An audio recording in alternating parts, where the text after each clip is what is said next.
Hey, I'm Sly Grandpa. Let's start our story. I grew up in a small suburban neighborhood in the US, the kind of place where everyone knows everyone and gossip travels faster than the mail.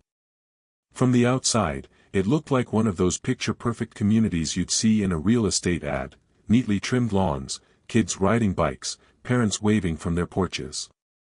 But every perfect picture has a crack, and for us, that crack was a man named Rick Dalton.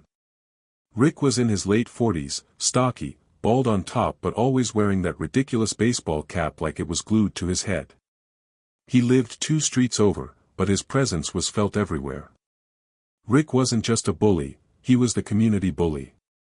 He'd scream at kids for stepping a foot on his lawn, yell at teenagers for playing basketball past 7 p.m., and even report neighbors to the HOA for things as small as having the wrong shade of blinds. If you parked half an inch into the street in front of his house, he'd slash your tires. Everyone knew it was him, but no one could ever prove it. The crazy part? No one dared stand up to him. He had a way of intimidating people, a mix of yelling, threatening to sue, and just being a loud, obnoxious presence that people didn't want to deal with. My mom used to whisper that Rick thrived on fear, he loved knowing people avoided crossing him. And me? I hated him from the first time he cornered me at age 12 for riding my skateboard past his driveway, screaming that he'd call the cops for trespassing. Over the years, I learned one thing: if someone didn't stop Rick, he'd keep pushing until he ruined every ounce of peace in the neighborhood. What no one knew at the time was that I would be the one to finally push back. And I wasn't just planning to push, I was planning to destroy everything Rick had built his little kingdom on. Rick didn't spread his poison evenly. Sure, he made life miserable for everyone in some way, but he had favorites, people he zeroed in on until their lives were a living hell. And for whatever reason, he decided I was going to be one of those favorites. It started small. When I was around 15, I'd mow lawns in the summer to make some money. Rick would walk over while I was mowing someone else's grass and start yelling at me for blowing clippings into the street or for not trimming the edges properly. The kicker? I wasn't even mowing his lawn. If I ignored him, he'd march up to the homeowner afterward and tell them I was damaging their property. A couple times, I actually lost customers because of his lies. By the time I was 17, Rick had upgraded to full-on harassment. If I parked my beat-up car anywhere near his house, I'd come back to find a fresh scratch along the side. One time he even shoved a fake parking ticket under my windshield wiper with his name signed at the bottom. When I confronted him about it, he smirked and said, "Prove it, kid. No one's gonna believe you over me." And in a messed-up way, he was right. Rick had lived in the neighborhood forever, and he had this twisted kind of reputation where people knew he was awful but didn't want to rock the boat by challenging him. It wasn't just me, though. He went after my friends too. My buddy Ethan once organized a small basketball game at the park down the street. Nothing big, just 5 or 6 of us. Rick showed up, red in the face, shouting about public disturbances and threatening to call the cops if we didn't clear out. We tried to ignore him, but then he pulled out his phone and started recording us like we were criminals. He followed us all the way back home, screaming that he'd ruin our lives if we ever played again. That was the moment I realized Rick wasn't just some cranky old guy. He was a parasite, feeding off the fear he created. And the worst part? The adults knew it too. I remember overhearing my mom and another neighbor talking about how Rick had once gotten someone evicted because their trash can was on the curb a few hours early. He used HOA rules, city ordinances, and just sheer aggression to twist the community into his personal playground. So while most people just tried to stay under his radar, I knew better. I knew it was only a matter of time before he escalated, before his bullying turned into something that could actually destroy me or my family. And that's when the seed of revenge first planted itself in my head. I didn't know how yet, but I knew one day I was going to bring Rick down.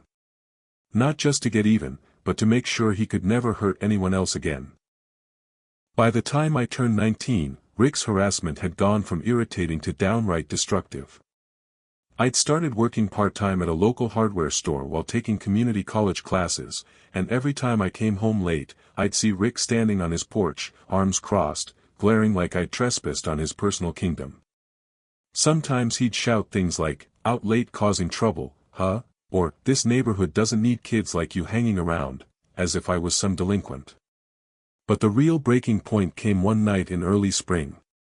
My younger sister, Emma, had just gotten her first car, a beat-up Toyota Corolla she was ridiculously proud of. She'd saved for years, working babysitting jobs and walking dogs, and when she finally parked that car in front of our house, she couldn't stop smiling. It was freedom for her, the first step into adulthood. The very next morning, we found the car keyed from front to back. Deep, deliberate gouges, running across both doors and the trunk. Emma stood there crying, whispering, "Why would someone do this?" But I didn't have to wonder. I looked straight at Rick's house, and there he was, standing on his porch with his coffee, smirking. I stormed over, ready to finally go off on him, but my dad stopped me halfway. He knew what I knew, even if we confronted Rick, even if we called the cops, it would go nowhere. Rick had a way of twisting situations, making himself the victim. If anything, he'd convinced the police that Emma had vandalized her own car for attention. That was how insane his manipulations could get. Emma tried to brush it off, saying, "It's just a car. I'll fix it eventually." But I saw how it changed her. She stopped parking on the street. She started checking the locks on the doors twice at night. She even avoided walking by Rick's house, like a prisoner avoiding a guard tower. And that was when something inside me snapped. Rick wasn't just a bully. He was a predator who thrived on fear, and he had just targeted the one person I cared about more than anything in the world. That was the day I promised myself I wouldn't just fantasize about payback anymore. I would plan it. I would be patient. And when the time came, I would make sure Rick never had the chance to ruin another life again. That night, I sat in my room with a notebook, writing down every dirty trick I'd seen Rick pull over the years. Every weakness. Every routine. Every petty little habit. If he wanted a war, then fine, I'd give him one. But it wouldn't be loud. It wouldn't be reckless. It would be quiet, methodical, and devastating. Rick had spent years perfecting the art of community bullying. But he had no idea he'd just created his worst enemy. Once I made the decision to take Rick down, my whole perspective shifted. Before, I used to dread seeing him on his porch, or hearing that smug laugh of his echo across the street. Now, I studied him. I observed him the way a hunter watches prey. Every move he made, every car that came and went, every conversation he had outside, I logged it in my notebook. I noticed things I'd never paid attention to before. For example, Rick had a drinking problem. Not the falling down drunk type, but the always has a glass of something type. By 6 p.m., you could guarantee he'd be on the porch with a whiskey glass in hand, shouting at anyone who walked by. By 9 p.m., he'd disappear inside, and his lights would flicker erratically, like he was pacing or stumbling around. By midnight, the house would go completely dark. That was his routine, night after night. Then there were his hobbies. Rick fancied himself a handyman, always messing with tools, bragging about fixing up his yard or garage. But what I saw was different. He was careless. He'd leave extension cords tangled across the lawn, ladders half collapsed, even power tools lying out in the rain. He strutted around like he was competent, but in reality, he was sloppy. And his biggest weakness? He loved attention. Rick couldn't resist being the center of it. If there was a neighborhood barbecue, he was there, telling loud stories about how he'd put people in their place. If someone else got recognition, like when Mrs. Alvarez's garden won a local award, Rick would immediately find a way to stir drama, spreading rumors, or mocking people until the spotlight came back to him. He thrived on control, on dominance, on people being afraid of him. So I flipped the question, What would happen if the spotlight turned against him? What if the same community he lorded over suddenly saw him for the fraud and bully he really was? That became my strategy. Not to hit Rick with a single act of revenge, but to strip away the one thing he cherished most, his reputation, his little kingdom of fear. I didn't want him arrested and gone overnight, that would be too easy. I wanted him isolated. Alone. Hated by the very people he tormented. Of course, I couldn't do it alone. I'd need allies. Quiet ones. People who also despised him but were too scared to fight back. Luckily, I already knew exactly where to start, Mrs. Alvarez, the sweet old lady with the garden Rick mocked relentlessly. If I could win her trust, she could help me rally others. And once the neighborhood turned against Rick, his so-called power would collapse like a rotten house of cards. That night, I closed my notebook, took a deep breath, and whispered to myself, "This is the beginning of the end, Rick." The next morning, I made myself a pot of coffee, grabbed some cookies I'd baked the night before, and walked across the street to Mrs. Alvarez's house.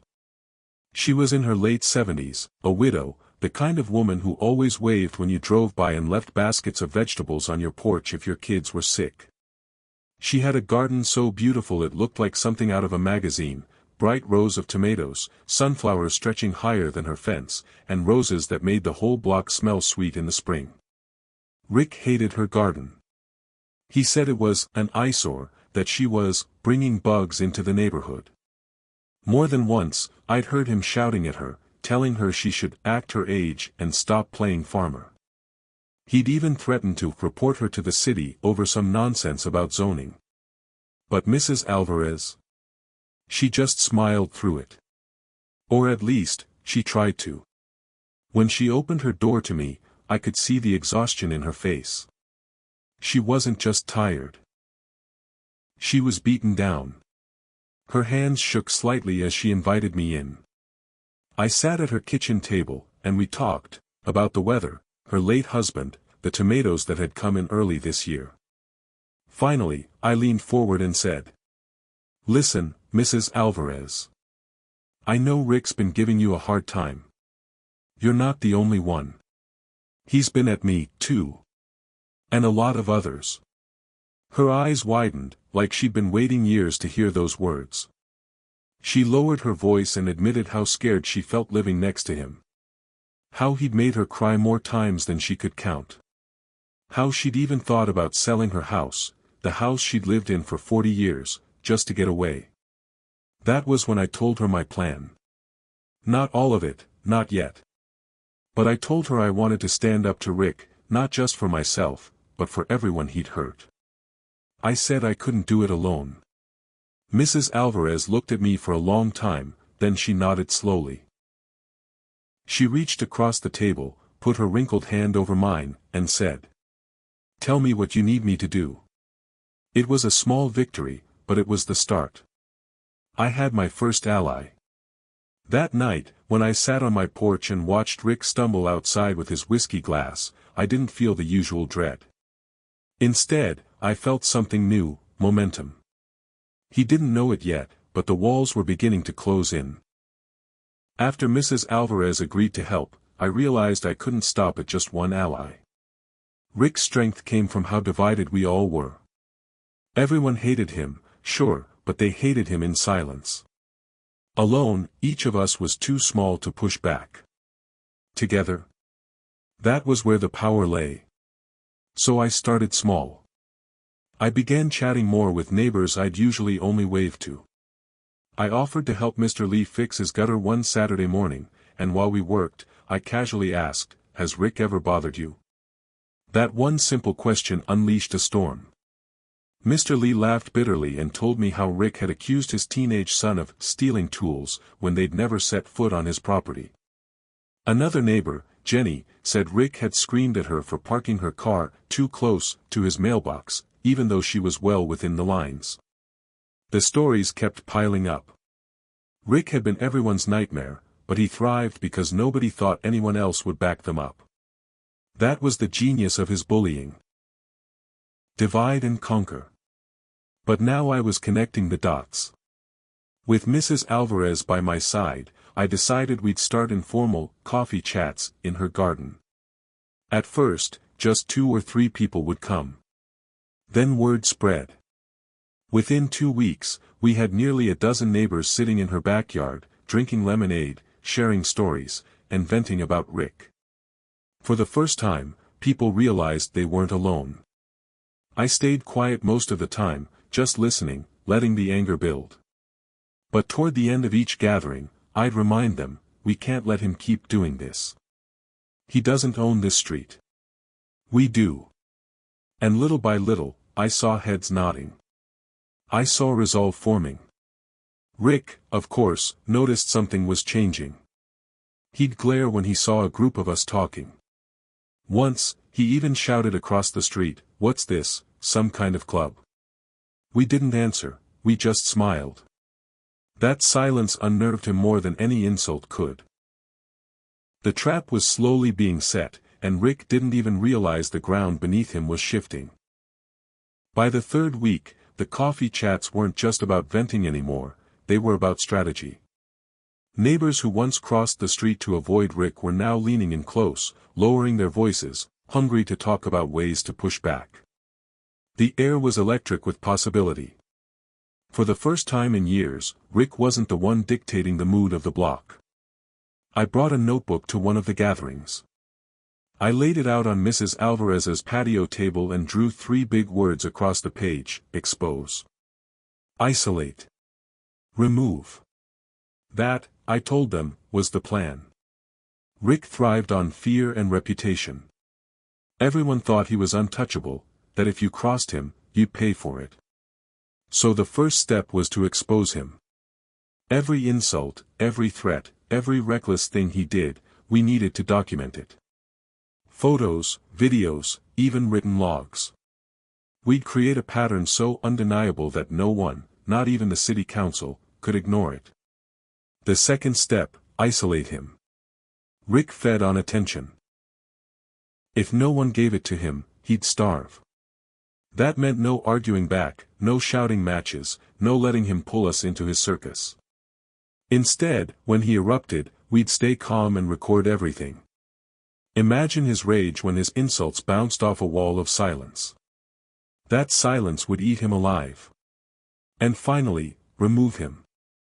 Not in a physical sense, no one wanted jail or violence. But legally, socially, and emotionally. I suggested petitions, code enforcement reports, even noise complaints if we had the evidence. Mrs. Alvarez added that we could push for a neighborhood association, something that would give us real authority over property disputes. One by one, ideas flew around the table, and I watched my neighbors' fear transform into determination. When the meeting ended, I looked around and saw a spark in everyone's eyes. These weren't beaten down victims anymore. They were co-conspirators. They were an army in the making. Rick had no idea that the very people he terrorized were now building the case that would bring him down. The days that followed felt like stepping into a spy thriller. Everyone was watching, recording, noting. My neighbors weren't just angry anymore, they were methodical. Little by little, the picture of Rick's true self started emerging, one undeniable piece of evidence at a time.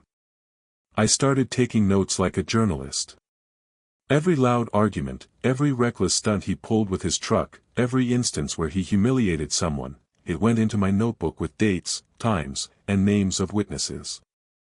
Mrs. Alvarez set up her old smartphone to capture video of the back alley, where Rick often yelled at the kids or parked illegally.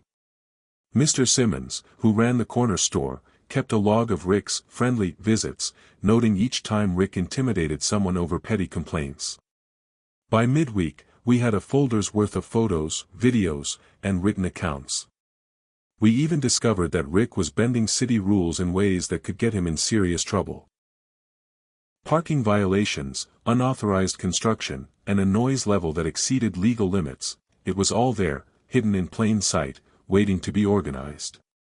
We met again in Mrs. Alvarez's living room.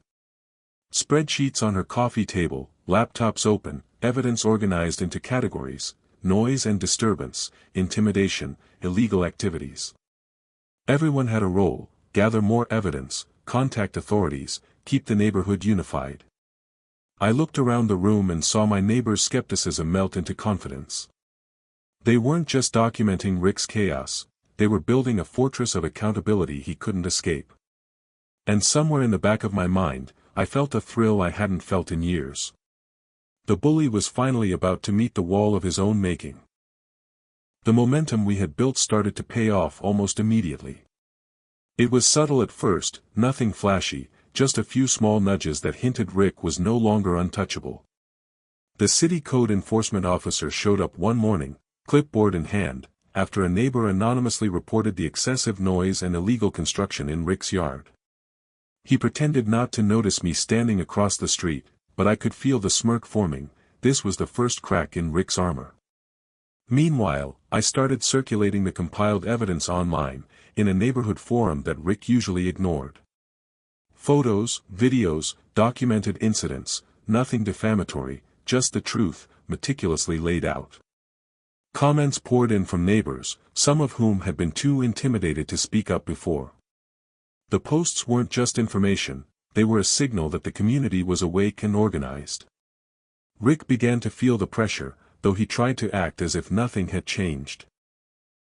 A delivery truck got stuck because of a complaint about his illegally parked vehicles. The city had placed a temporary stop on his backyard construction. Even small annoyances, like kids refusing to play in front of his house and local businesses politely asking him to lower his volume, started to pile up. For the first time in years, Rick looked uncertain. The confidence that had defined him for so long was cracking, and I could see the frustration building behind his eyes. This was just the beginning, and yet it felt like a victory already. I knew subtlety had its limits. Rick had survived petty complaints and neighborhood gossip for years, brushing them off like they were nothing. To truly shake him, I needed to confront him more directly, but still smartly, without giving him ammunition to retaliate legally. I started attending the homeowners association meetings, armed with my detailed documentation and a calm, factual demeanor. I didn't raise my voice, I didn't yell, I just laid out the evidence of his repeated harassment, the noise violations, the intimidation tactics, everything. Watching his face during those meetings was almost surreal.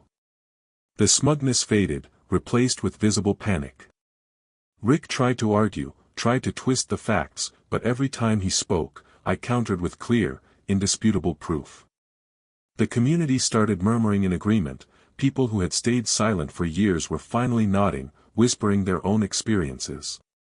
I wasn't just confronting him alone anymore. The collective weight of the neighborhood was behind me. Outside the meetings, the atmosphere shifted. Neighbors who had once crossed the street to avoid Rick now stopped to chat, offering tips, sharing stories, quietly expressing support. It was like a slow wave building momentum, and I could feel Rick noticing it. Every day, he became more isolated, more aware that the balance of power was shifting. I had set the stage, and soon, the culmination of all these small victories would bring the reckoning he never saw coming. With Rick on the defensive, it was time to plan my move carefully. I couldn't just react emotionally, I needed precision. Over cups of coffee at my kitchen table, I spread out my notes, photographs, recordings, and the accounts neighbors had shared with me. Each small incident, each overstep, became a piece of a larger puzzle, forming a timeline of his escalating misconduct. The goal wasn't just to humiliate him, it was to make sure he could no longer operate the way he had for years, to force a reckoning that left no loopholes. I started reaching out subtly, anonymously at first, to authorities and organizations that Rick had brushed off in the past, noise complaint offices, the HOA, even local community watchdogs. I crafted my communications to be factual, calm, and compelling, letting the facts speak louder than any emotional appeal. Meanwhile, I continued documenting him meticulously, each day bringing a new layer of evidence. The thrill wasn't in vengeance yet. It was in the preparation, knowing that when the pieces finally fell into place, the impact would be undeniable. Late at night, I reviewed strategies online, researching past cases where bullies were held accountable. I realized the key wasn't just exposing him publicly, it was using the systems he thought he could manipulate against him. As I plotted, I felt a strange mixture of satisfaction and nervous anticipation. This wasn't just payback, it was justice, served meticulously and carefully. Rick's arrogance was his blind spot, and I intended to exploit it fully. The first wave hit subtly, almost imperceptibly at first. I sent in the initial reports to the HOA and local authorities, documenting Rick's repeated violations and aggressive behavior. I made sure every complaint was precise, backed by photos, videos, and testimonies from neighbors who were too afraid to step forward publicly. Within days, Rick received his first formal warnings, letters he couldn't ignore, notices that contradicted the narrative he had cultivated in the community. At first, he tried to act nonchalant, flaunting his usual arrogance, pretending the letters were meaningless. But cracks began showing, his usual smirks faltered when neighbors started referencing the complaints, his voice carried a tension when he realized his past actions were catching up. He would glare at me during walks past our houses, but I didn't flinch, I simply nodded politely, letting the silence speak louder than any words.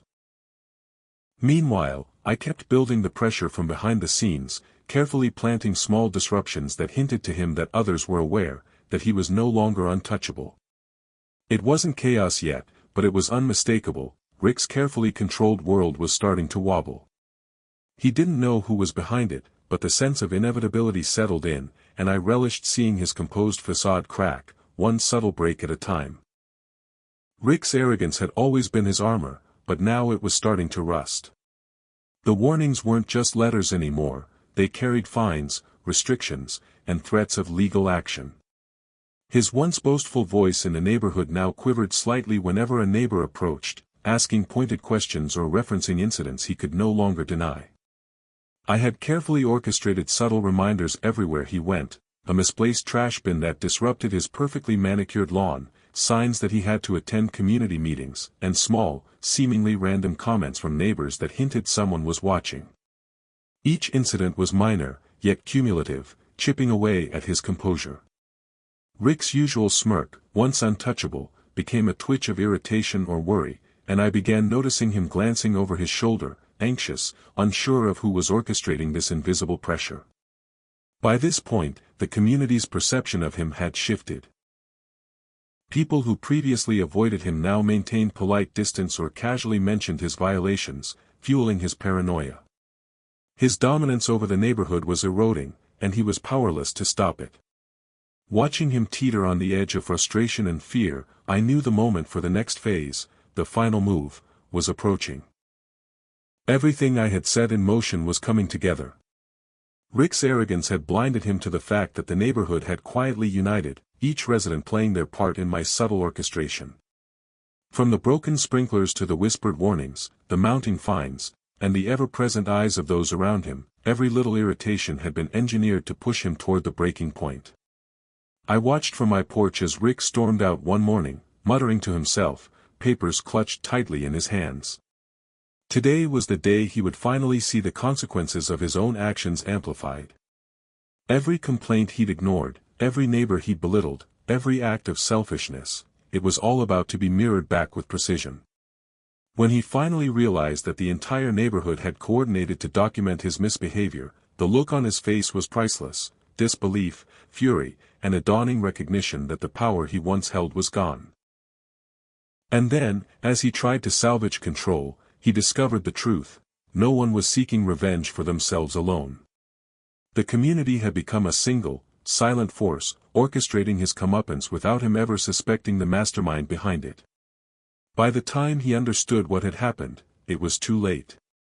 The bully was exposed, humbled, and finally, the neighborhood breathed as one. The days after Rick's downfall were surreal. The neighborhood felt lighter, almost like a weight had lifted off everyone's shoulders. Children played freely without fear of his interruptions, neighbors smiled at each other without the usual tension, and even the stray cats seemed to wander more peacefully. I walked through the streets, observing the quiet victories: freshly mowed lawns, freshly painted fences, and windows no longer shuttered in anxiety. It wasn't just about Rick being humbled, it was about reclaiming the space we all deserved. I kept mostly to myself, though a few neighbors nodded in quiet appreciation, their eyes saying what words didn't need to. I reflected on how carefully I had orchestrated every move, how patience and observation had turned frustration into strategy. And yet, there was no gloating, no arrogance, just a deep satisfaction in seeing justice served without chaos, without unnecessary cruelty. Rick's arrogance had been his undoing, but the real victory was the community's unity, our collective resilience. As I sat on my porch that evening, the sun dipping below the horizon, I realized something profound. Sometimes, the strongest revenge isn't loud or dramatic, it's measured, thoughtful, and leaves a lasting sense of balance restored. And in that calm, I finally felt the peace I'd been chasing all along, knowing the neighborhood, and I, were stronger than any bully could ever imagine.